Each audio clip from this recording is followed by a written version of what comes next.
So we know AMD has been telling reviewers to do some strange things when it comes to Ryzen, like not using balance for power management settings and turning off HPET, but why? Well, it seems Ryzen may have been a little rushed out the door. Stay tuned.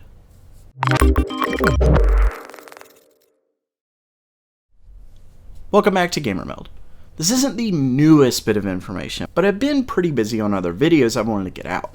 Either way, it's definitely important.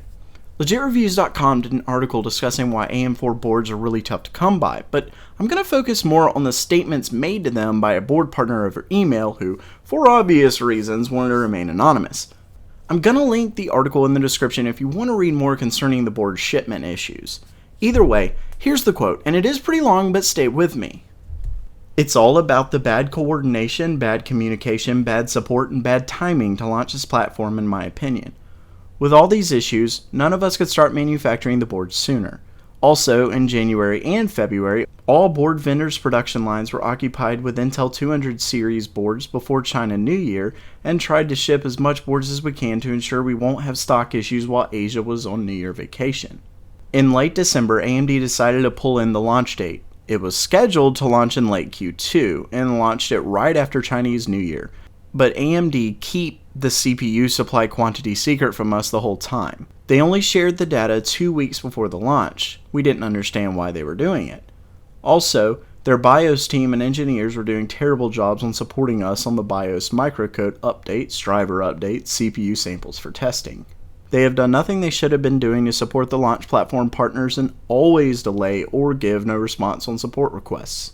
We were all having huge issues to debug with limited AMD resource support, including validating the parts and fixing the memory clock speed that is all limited by AMD.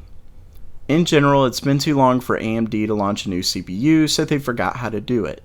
So they launched the CPU just like they were launching the graphics card. They didn't care about the platform ecosystem, so the ecosystem is suffering and stock is delayed. We are flying in new batches every 3 days to try to fulfill the back orders ASAP, so they should be back in stock soon. With all the board reviews released per Newegg and Amazon, the AMD memory limitation issue is slowing down the sales though. We need your help to feedback that to AMD as well as on their support issues. Wow, so that was a doozy.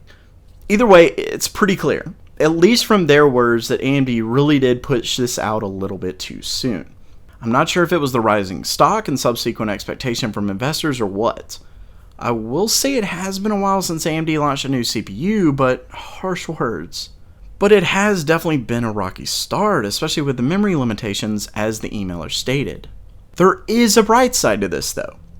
While it doesn't help AMD's reputation to launch before it's ready, I think it shows why some strange requests are being made from AMD to reviewers. No, this isn't some strange conspiracy to make AMD look better than they are. These are actually features that are being cut off. The good news is that they should be fixed with updates.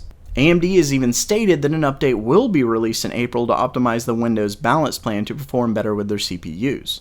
Another good part of this is that at least this company, though I'm sure others are as well, are working really hard and as fast as they can to fulfill these orders.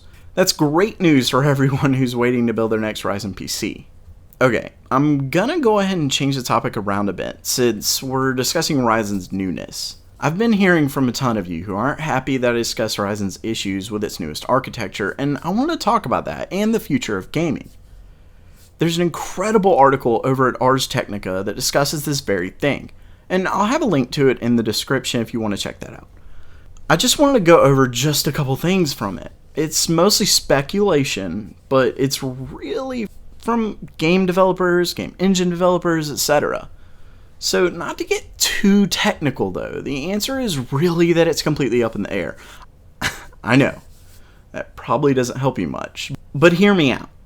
On one hand, Visual C++, the preferred compiler for most AAA developers, doesn't really have any ways to fine-tune the assembly to match very specific CPU architectures, and developers don't want to handwrite assembly code. But if Ryzen continues to do well, Microsoft might just add that back in, as it had the ability in the past.